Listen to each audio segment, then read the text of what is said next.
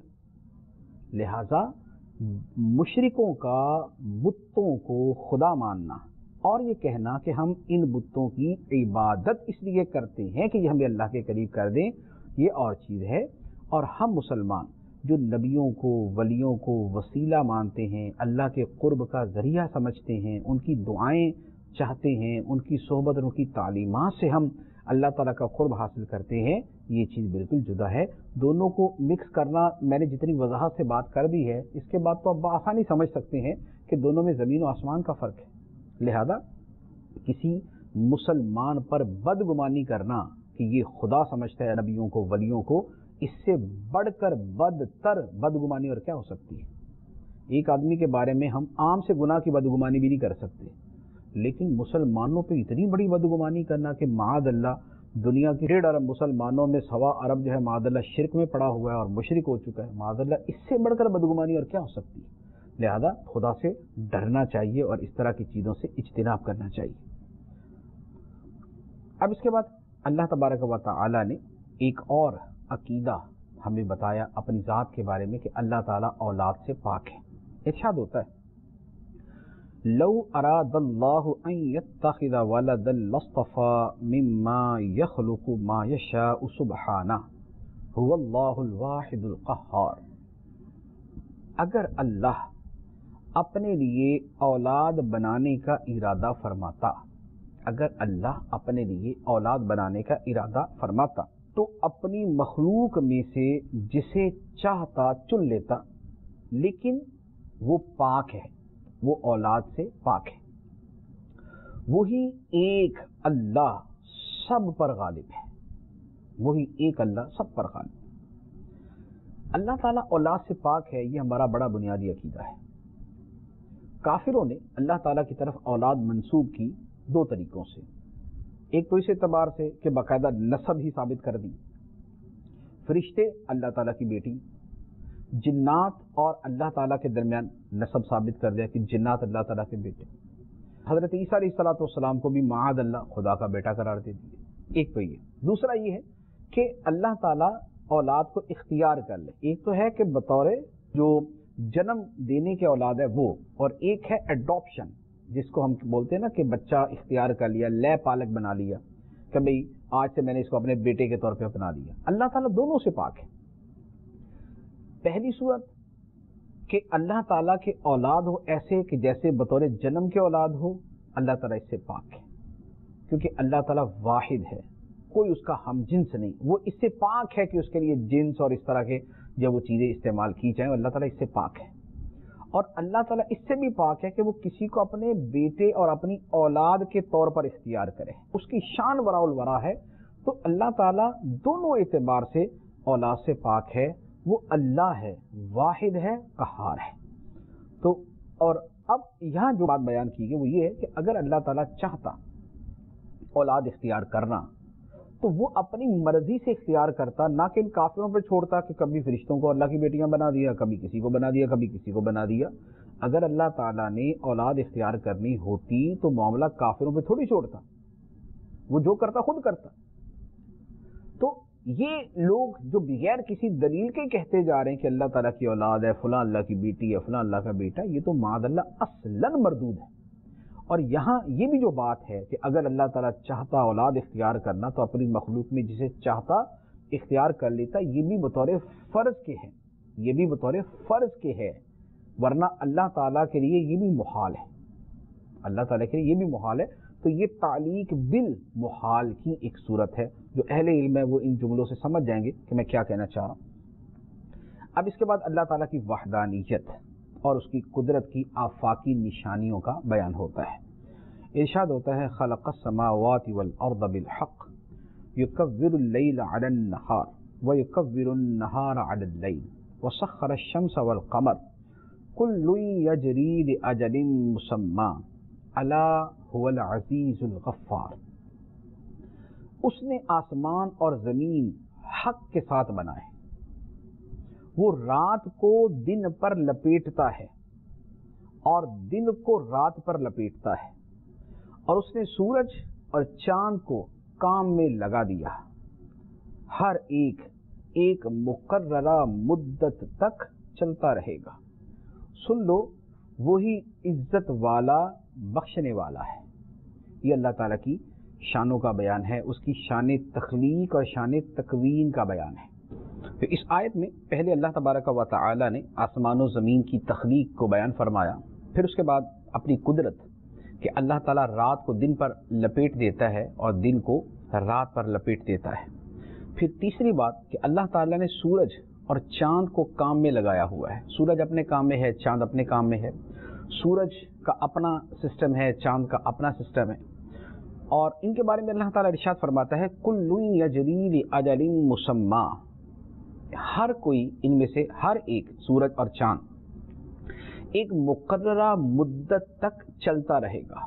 جو نظام اللہ تعالیٰ نے ان کے چلنے کا مقرر کیا، یہ اس نظام کے مطابق ایک مقررہ مدت تک چلتے رہیں گے، اور وہ مدت قیامت ہے۔ جب قیامت آئے گی تو پھر سورج اور چاند یہ فنا ہو جائیں گے، سورج بے نور ہو جائے گا، چاند پھٹ جائے گا، ٹکڑے ٹکڑے ہو جائے گا۔ اب اس سے اگلی آیت میں اللہ تبارک و تعالی نے اپنی وحدانیت اور اپنی قدرت کی زمینی نشانیوں کو بیان فرمایا۔ جو پہلی آیت تھی اس میں قدرت الہی کی آفاقی نشانیاں کہ آسمان ہے، زمین ہے، دن رات ہے، سورج چاند ہے، تو ان میں زیادہ کا تعلق آفاق کے ساتھ ہے۔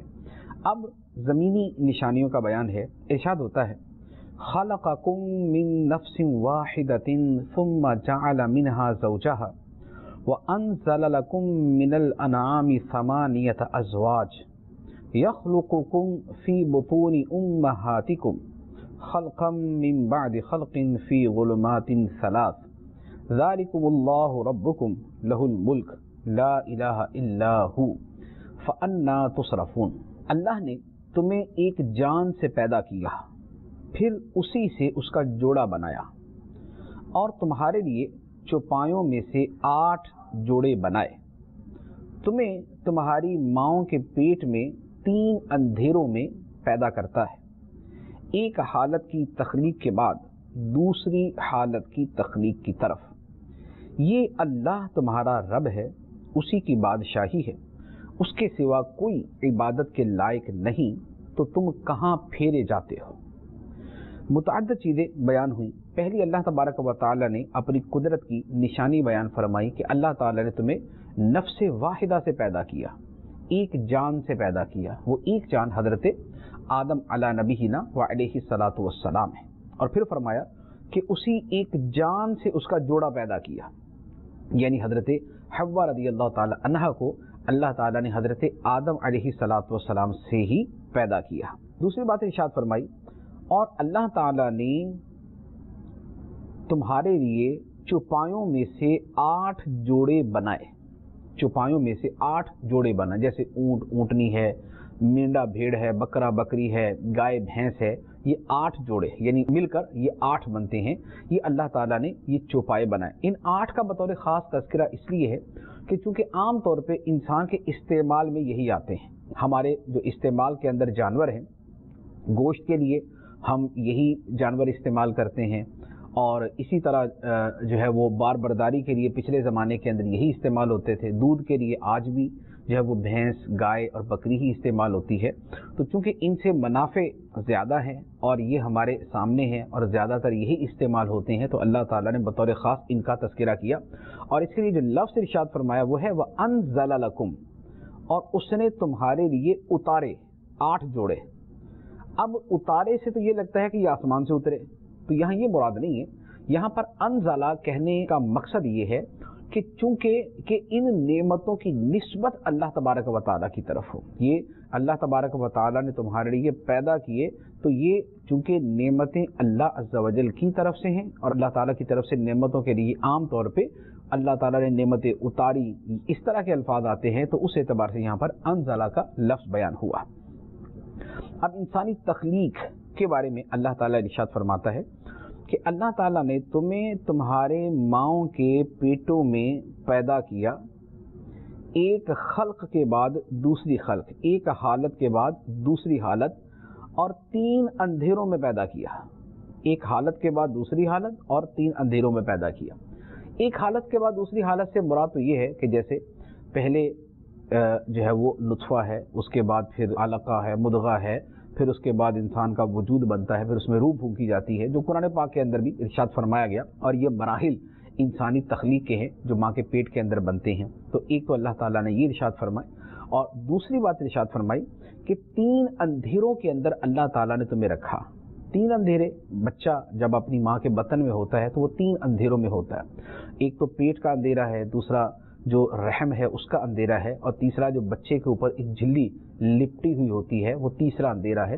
تو بچہ 3 اندھیروں میں ہوتا ہے اور کیسی جگہ پہ ہوتا ہے، لیکن اللہ تعالیٰ اسے وہاں بھی زندہ رکھتا ہے، اور اللہ تعالیٰ اسے وہاں زندگی عطا فرماتا ہے اور عطا فرما کے اس کو وہاں رکھتا ہے۔ ایسی جگہ پہ بھی اللہ تعالیٰ نے اس کی زندگی کا نظام چلایا ہوا ہے، اس میں زندگی پھونکتا ہے، اس میں روح ڈالتا ہے، اس کی زندگی چلاتا ہے، اور اس کے بعد پھر وہ چھوٹا سا بچہ کیا سے کیا بن جاتا ہے۔